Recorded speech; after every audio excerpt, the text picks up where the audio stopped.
Hello, and welcome to Monumental, where we sit down with entrepreneurs, leaders, visionaries, and big thinkers making monumental change. Here's your host, Evan Holiday.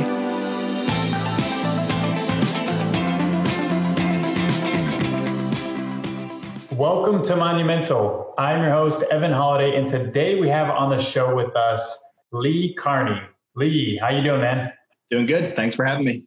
Yes, very glad to have you on the show. A little intro on Lee before we get started. He is one of the nation's most active and successful single-family real estate investors, having flipped over 7,000 houses in the last decade.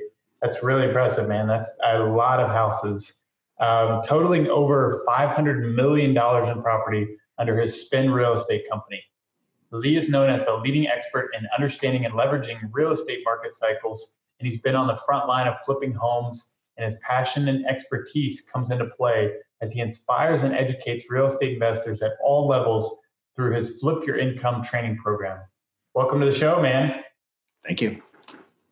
Yeah, well, let's just dive right in and kind of go into your background, who you are and how you got to where you are today. Sure. Well, I started real estate by accident in 2003, bought a condo that I didn't like, got broken into, so put it right back in the market, made more money on that accidental flip than I did in my job. So I was bit with the real estate bug early on. And 2004, moved to California. I was going to school, decided to intentionally flip a house and see how that went. I said, if I can make this amount of money by accident, surely if I try my hand at this, I can make some money. And found a guy at church who was flipping houses and rehabbing, had him teach me the ropes. Took me about 4 months to find my first home, did everything he told me to do. The good news is I learned on my very first flip, I had a mentor show me exactly where to put money, where not to spend money, how to make a house look cosmetically clean and make sure to give it some curb appeal, things that a lot of rehabbers figure this out after they've lost money on five. Yeah, the hard way. Yeah, because they fix up everything and they had this beautiful home and wonder why they didn't make money, because they didn't make any choices. They just fixed everything. And I would say that an amateur all the way through a professional, if you hire the right people, you can literally fix everything. The true rehabber knows where to spend the money, where not to spend the money, so you can create a profit margin. And that's a skill set that it takes a lot of people time and experience to figure that out. Where did you find your mentor? How did you build that relationship? I asked a lot of questions. That's one thing I did early on. I've never been afraid to ask questions. My father drilled into my head that the worst someone can say is no. So I've always spent my life asking questions and just started networking, figuring out who could teach me how to flip houses. And it just so happened a guy at church was flipping houses. So it worked out really, really good. So drove around with him, watched his flips, helped him pick up materials, watched where he spends his money and where he didn't spend his money, just watched how he did it and realized the simple things like just the light switches, the lights, the faucets, new blinds. In Southern California, where I did this flip, you would have all these dirt yards and then you'd put a sprinkler system and sod in there. Man, you just looked like your house looked like $1 million, like the house with the green yard. So just simple things like that I wouldn't have known, and where you didn't have to replace stuff, you could just make it look better. And that was really, really good training. Did another house in California, made money, moved back to Florida, asked a bunch of questions, found out my friend's father was buying at the courthouse. So I went down to the courthouse, didn't know what was happening, saw foreclosure auctions, saw a bunch of numbers being auctioned off, finally realized they were houses. And then the rest is history. I became one of the biggest buyers over the next couple of years.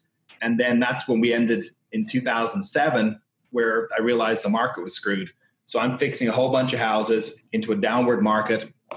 And by the end of 2007 was done. So 2008 was ripping off the Band-Aid, short sales, debt negotiation. And then 2009 got right back into wholesaling. So I went from being a rehabber to a wholesaler because I realized really quickly there's always money in real estate. You just got to be on the right side of the trade. Yeah. Being a wholesaler is nice. You transfer all the risks to the buyer. You collect your money today. Doesn't matter what they do with the property. They win, they lose, they make a lot of money, they make no money. You get your money paid up front. And that was a key concept I learned. A lot of people, rip on wholesalers. They say they're not investors. They're the smartest people in the room when there's risk in the market because they get paid first. And I love wholesaling.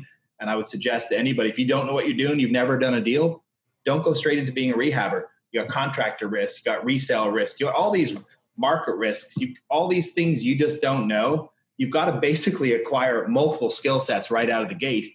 As a wholesaler, you buy below wholesale, you find a buyer that's going to buy it before you have to close on it, and you collect your money up front. I mean, it's almost a risk-free strategy in real estate, and it's a great place for people to start. Yeah, I love that. I love that, you went from, that first house and not even knowing exactly what you're doing, but having that mentor who's showing you the ropes, showing you what you can do, what you shouldn't do, where you're actually going to get the most return on your investment on the rehab work. That's powerful, because you're right. I mean, that's one of the biggest learning things is, where you should spend your money and where you should spend your time. And I think above and beyond that, I love that you brought up asking questions, because I've had people ask me, they're like, well, how can I get to your level? How can I get to that level of doing multifamily developments? I'm like, well, wherever you are, find someone and ask a boatload of questions. Like anybody around you that you look up to and you aspire to be like, just ask them questions, learn everything, soak it up. Like knowledge is your power. I definitely agree with that. I think there's the dumb question is a question you don't ask. And for someone like me who's experienced, I try to be very empathetic with people that have those questions, because I once was in their shoes. And so I try to go the extra mile in answering people's questions and recognize that, when you're going over a contract, you're going over inspection periods, you're going over double close. I mean, even people just don't know what that is. And you've got to just take the time to explain what you mean. And what's nice about that, as a true wholesaler, you're not even flipping a house. You're flipping a piece of paper. It's just an incredible business.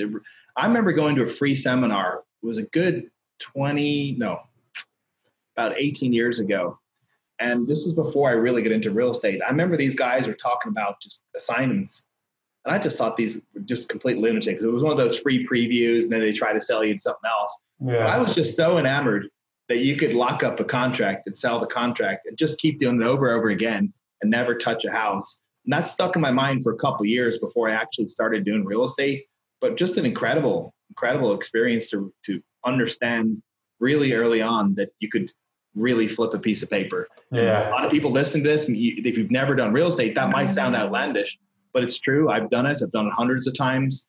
I've flipped thousands of homes, but just pure assignments I've done hundreds of times. And I've always been amazed. And that's been the best money I've ever made in real estate, because I felt like I got the most return for the least amount of time and the least amount of effort when I wholesaled and got that $5,000 check or 10 or 20 grand just for literally doing nothing. I would say minutes of work on average. Yeah, that's really interesting. Yeah, and I think that's also a great gateway for people to get into real estate that may not have as much capital either, may not have the capital or access to the cash or equity that they need to do the rehab work, or even scale up to, let's say, go into multifamily. Yep. It takes access to capital to do those things. But you're right, wholesaling is a great way to get involved, learn real estate, and make income, so you can then go do bigger projects. Sure. Well, it takes a lot of the variables off the table. Yeah. I mean, as soon as you close on a home, you got property preservation. If you're rehabbing it, you got contractors to deal with it. You got budget issues. You got market risk. You got the other competition where you're going to be reselling. Maybe the market goes down 3 months from now. Yeah. All those things are off the table. It's just once you buy it, you just have to find a buyer. That's it. You've got one variable to deal with, which is flipping that contract for more money than you paid for it. It's a very singular focus instead of having to put out multiple fires. And that's the thing with a rehab. You got to rehab it in the right amount of time, at the right budget, without having a contractor screw it, and nail the price today, 3 months from now or 6 months ago now when you put it on the market. You got to get a lot of things right to make money on a rehab. And that's why rehabbing is not as easy as people make it out to be on HGTV, and they just show you bought for 200, put 50, so sold for 300 and made 50. No, you probably lost money. If that's truly the numbers between your holding costs and lender costs, you pretty much and closing costs reselling it, you probably lost money. Yeah, you're spot on. So walk us through. You said as soon as you figured out this flipping process, when you were first getting into real estate, you were hooked. Walk us through that, like going from that first house to like doing 7,000 homes over, Sure. how long was it? A decade or two? Yeah, it was a decade. Yeah. So what happened was my first go around, I got up to about 50 properties in 2007. That's when my world crumbled because I had several rehabs that were all mid rehab. The market started falling apart. I was losing money in every closing. And I said, okay, I should not be doing this any further. So that was definitely a tough pill to swallow. But how I scaled from one house, I just kept getting lines of credit and using that to buy the next house. So I used leverage and made sure to just parlay that same cash. In fact, my first courthouse purchases were purchased on credit cards. I would just get cash advances because at the time you could get a 3% cash advance and 0% for 6 months. That's cheaper than any hard money loan out there. That's crazy. So I would have these things sold in a month or two and would never have to pay a dime of interest. Yeah.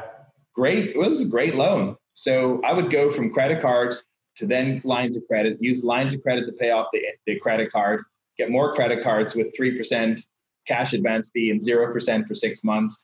But when it all fell apart in 2007, I had a lot of unsecured debt, a lot of secured debt, and it all had to be settled. So it did not force me into bankruptcy, but wiped me out to almost zero in 2008. Wow. So how did you build up systems and a team around that as well? Sure. Well, at the time, no, it was bootstrapped with basically me and my wife at the time. Yeah. And that's when I realized, okay, in 2009, how can I just make money? Because I realized in 2007, I was writing a lot of checks. So I looked at real estate and I said, what's the one area of real estate I can focus on where I can just have money come one way? And that was wholesaling. So we went all in wholesaling. In 2009, made back almost about $1 million in 2009 because I just wholesaled, just sold contracts over and over again. It was cash in, cash in, cash in. Now that allowed us to start to build a bankroll very, very quickly because there wasn't a large amount of expenses, didn't have a staff, didn't have an office, didn't have renovations. It was just purely putting down $1,000 and getting 5 or 10 back.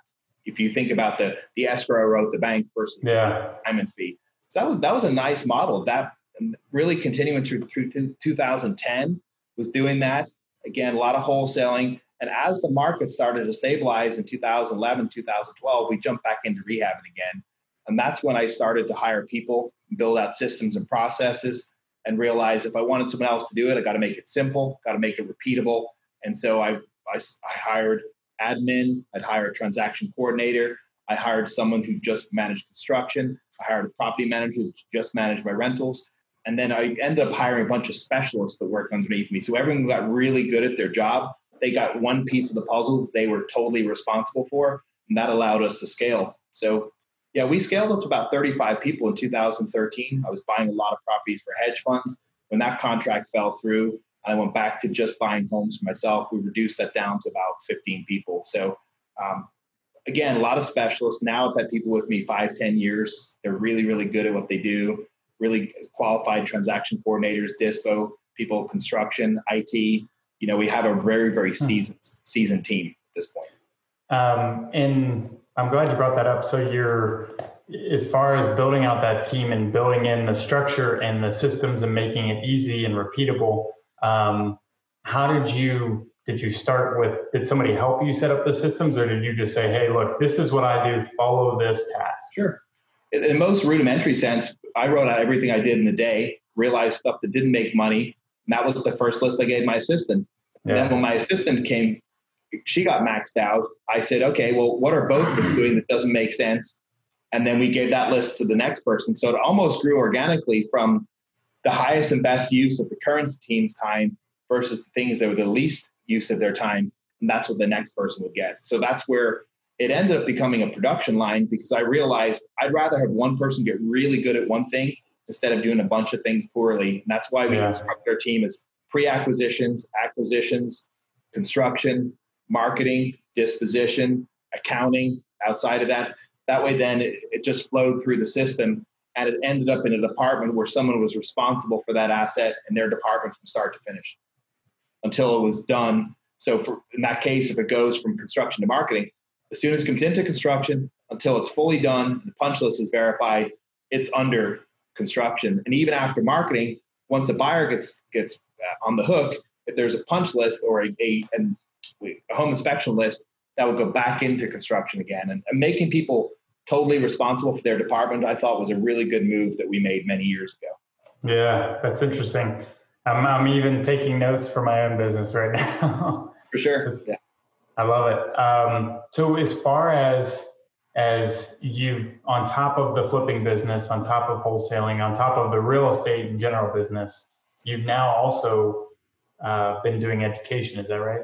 Correct. Yeah. I run a company called realadvisors.com, and we teach both single family and commercial. And we've had thousands and thousands of students, really good results.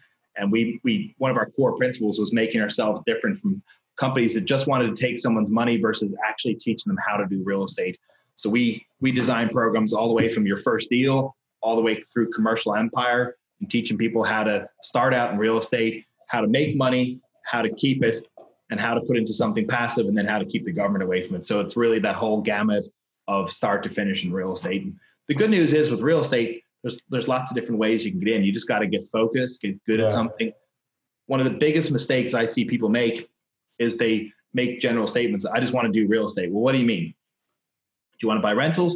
You want to flip? You want to wholesale? You want to buy commercial? Like, what exactly do you mean by do real estate? So we try to answer those questions or ask those good questions so that we can identify what people's goal is right out of the gate. And then we can decide what path in real estate makes most sense.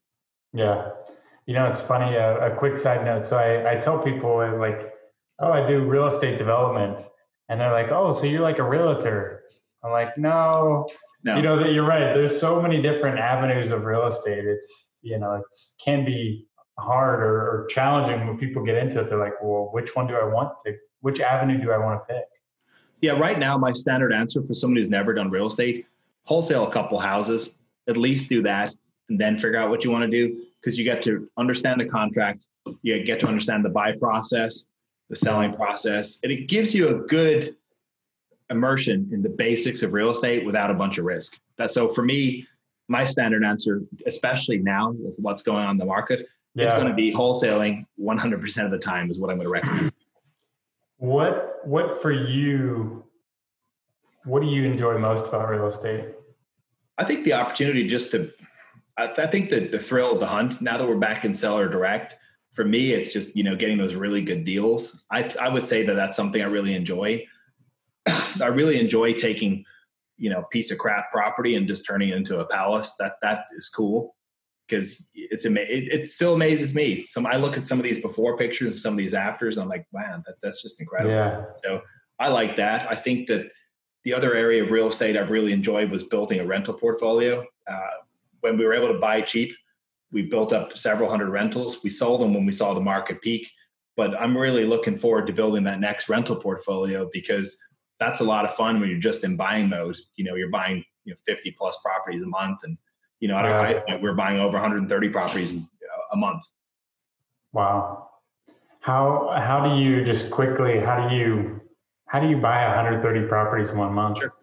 You have to have a team that's specialized. We'd have one person just doing pictures or more. We'd have more. Actually, there's probably two people just changing locks. We had people just doing punch lists. We had people, just answering the phones for renters. I mean, you had a really specialized team. So they would do a lot of one thing. And I've had a lot more success having people do a lot of one thing instead of doing many things, because they don't get good at any one thing. And I want my systems and processes to be understood by a third grader, which means I can put any butt in the seat. The harder the system, the harder it is that it's going to be done consistently. And I want people to get really, really good at one thing. Yeah, that's awesome. Starting out is not that way, by the way. Whether it's you or you and an assistant or you and acquisitions manager, you're going to be wearing lots of hats. Like, you're going to be the transaction coordinator. You're going to be sorting the leads. You're going to be doing opener and a closer. I mean, I get that. Yeah. But as your team grows, the goal is to put those right butts in the right seat and make sure that you cater to someone's unique ability. So if they're really good at sales, that's the only thing they do. If they're really good and organized, you make sure that they go all in on transaction coordination or processing.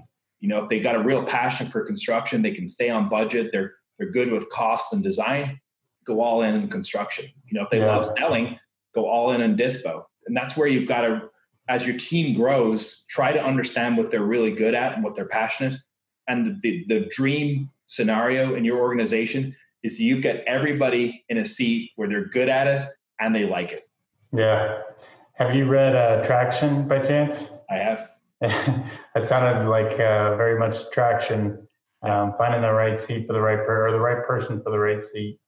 Yeah, a lot of times in organizations, we've got great people. We just have them in the wrong seats. Yeah. So that's the first week before you start firing everybody. Just figure out if you just got a person who's really passionate over here, but you have them doing something that they dread every day, or they're not good at.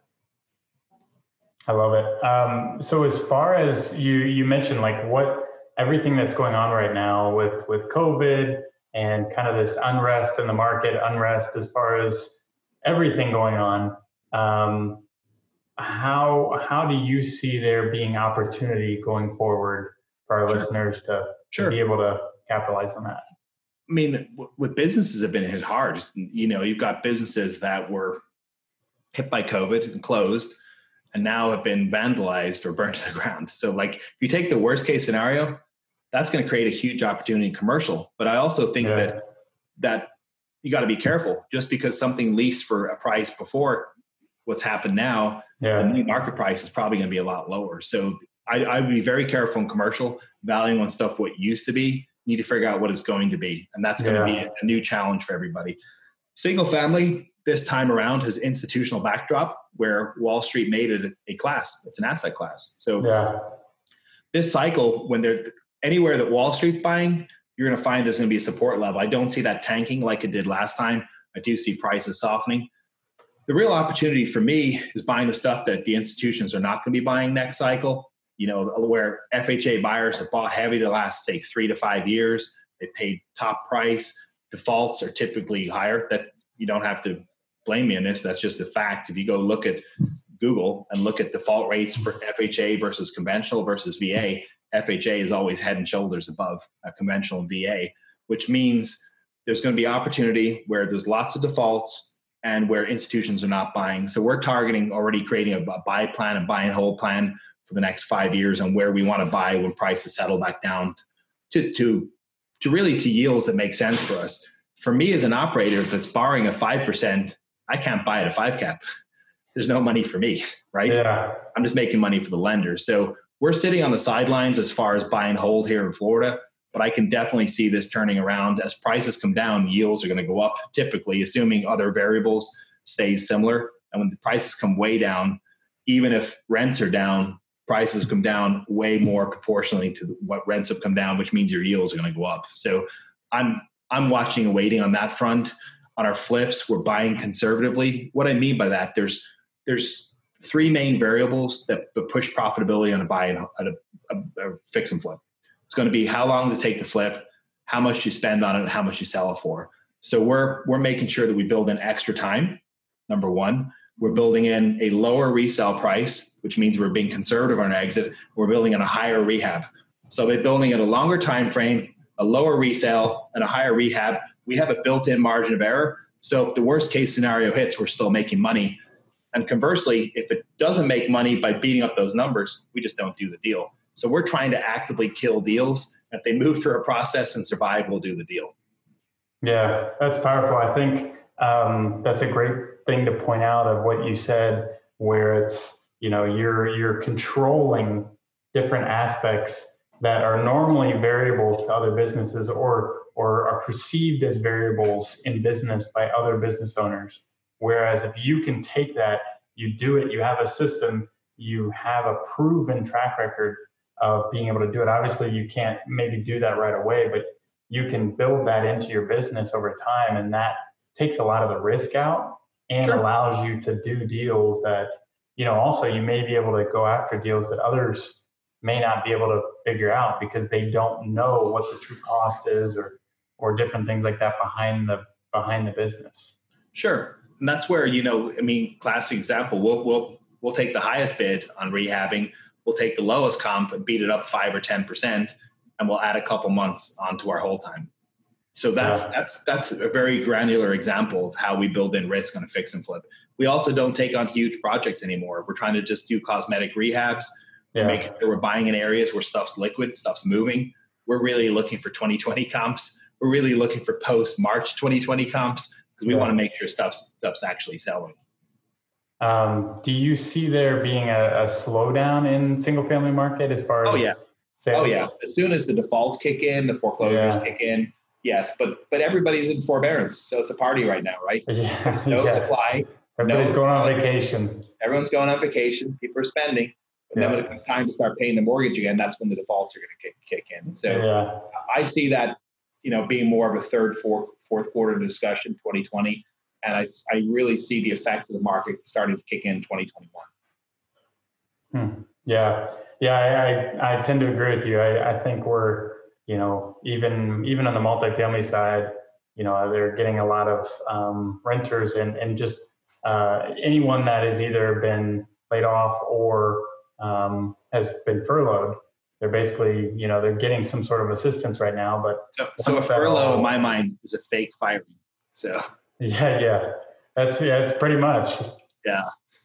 I've always loved that term. I mean, literally my whole life, I've always laughed when someone's furloughed, because right now it's like a soft close to you're fired. Because a lot of these businesses just not opening again. Yeah. It's sad. I'm not joking about something that's serious, but I think that unfortunately a lot of people that are being furloughed have actually been fired. They just haven't been officially told that they've been fired or let go. And that alone, if nothing else, is going to have effect in real estate, because it hinders your ability to pay. When the free lunch runs out, the stimulus money runs out. That's where people can't pay. That is one thing I'd like to point out. This cycle is different. A lot of people should have never bought last cycle and were wiped out immediately. This time we got two kinds of people: people who shouldn't have bought and people who should have bought, and life happened and they want to pay and they're qualified buyers. So I think one of the key differences this cycle is banks are really going to try to delineate between people that should get a mod, people who shouldn't get a mod, instead of just foreclosing on everybody. That's my sense. And I think that there's a lot of the lessons learned from last cycle. Banks are going to become a lot more intelligent about not foreclosing on everybody. Yeah. Why would you? If you got a great borrower that lost their job and they want to pay you and they want to stay in your home, why on earth wouldn't you mod that? And I talked to one of my mentors, a guy worth several hundred million, told me that they sort out a lot of debt. They buy pools of debt. The most profitable center for them by a mile, between selling stuff, between getting, people paying them off, it's doing modifications. Head and shoulders profit margin above everything else they do. So he really said the modifications make a ton of sense to do. If a borrower is a qualified borrower, they want to pay you, makes a lot of sense, because foreclosure just costs everybody. The asset gets beat up. It sells to a cash buyer. It's worth a lot less than what it is in good working condition. So it makes a lot of sense to just try to modify, especially with a borrower that really intends to pay. Just couldn't for a while. Yeah. So when you're saying the mod is the most profitable for their business, does that mean like basically just being able to divert somebody away from foreclosure? Yeah. They would buy bad debt. Yeah. And the most profitable part of their business is modifying those people, turning bad debt into good debt and then reselling it. Yeah, that's interesting. Yeah, that's a whole other business model. A partner of mine does some distressed debt buying as well. It's an interesting model, and I think you're going to see a lot more opportunity there going forward too. It's just this times of uncertainty. That's where the market doesn't know what's going on. Wall Street doesn't really know what's going on. We're kind of in uncharted territory for those of us that are alive today. There is some history behind this of what's gone on in the past, but for us, experiencing a market, we haven't ever experienced this before. Yep. No, I definitely agree. Yeah. And I love just hearing your experience going through the last cycle. I think that's good for people to hear is, there's definitely ups and downs and there's times when you can be kind of burned a little bit by the market. So it's always prudent, like you said, to make sure you're doing your homework on your deals and you're only doing good deals and you're cutting out as many variables and making those known quantities up front as much as possible. Well, if you understand the levers that are the variables, you just adjust the levers and build in a risk factor. That's simple. Resale price is the primary lever. Yeah. Rehab cost and time is the second one. So if you want to separate them out, this resale price is most important. What you spend on the house is going to be the second most important thing, and how long it takes you to do it. So we try to push those levers in a way that builds in that risk. Are you seeing a lot more people, or let me just ask you broadly, what are your interest level what has your interest level been in the last few months since COVID on your real estate education side? Huge. Yeah, we went through a second because we were a live event company where we had zero demand. As soon as we pivoted to a virtual company, it took off again. Yeah, that's awesome. That's another thing. It's, you got to be willing to pivot in these times where immediately, like overnight, we had to pivot. It's amazing. Well, let's jump into our monumental questions. Sure. So what does success mean to you? Success for me is elevating my business and elevating those people around me. So I think that's really, really important. So it's building a team and building up that team, whether they work for me or they're my business partners. It's a very important concept that we all grow together, because that's how you build loyalty. That's how you build family. And that's how you build people that are going to be around you for life. I love it. What about daily habit or morning rituals? Both. The habit that's most consistent with me is getting up 2 hours before I come to the office, because that gives me enough time to exercise, gives me enough time to get my mind right, get the right nutrition, just get everything aligned. I found that the days that I do that are the best days, the ones where I just get out of bed, I'm straight on a conference call. Yeah. It's a very disorganized day. Yeah, I can attest to that too. So I try to really, Monday through Friday, try to really nail that morning routine as much as I can. Yeah. What about favorite book or book you're currently reading? Sure. Good book. Right now, Atomic Habits is one of the last good reads. I've read a couple books since that I wasn't super impressed by. I think sometimes authors get super opinionated, and I like to learn concepts and make them my own. Yeah. I think certain people that write, especially motivation books, say, if you don't do this, like, you're dumb. And those kind of books don't resonate well with me. But I like to learn a concept, and I love to make it my own. And I like to teach people a concept so they can make it their own. Yeah.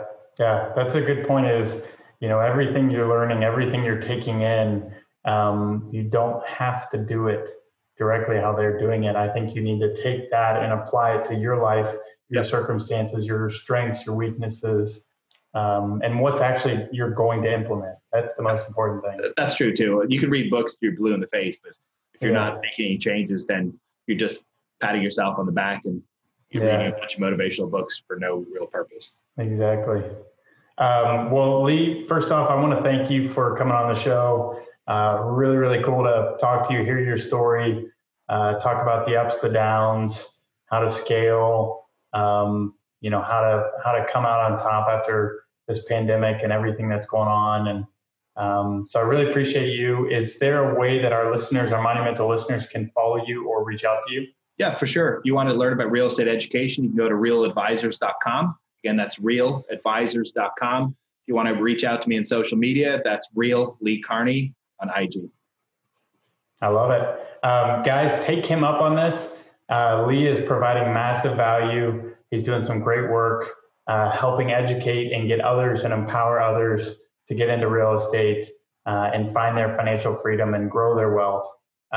So with that, Lee, thank you. And guys, if you enjoyed today's episode, make sure to share it on social media. Tag Lee, tag me, let us know you're listening. And do not forget, leave us a review on iTunes or wherever you're listening today. And guys, with that, have a monumental day.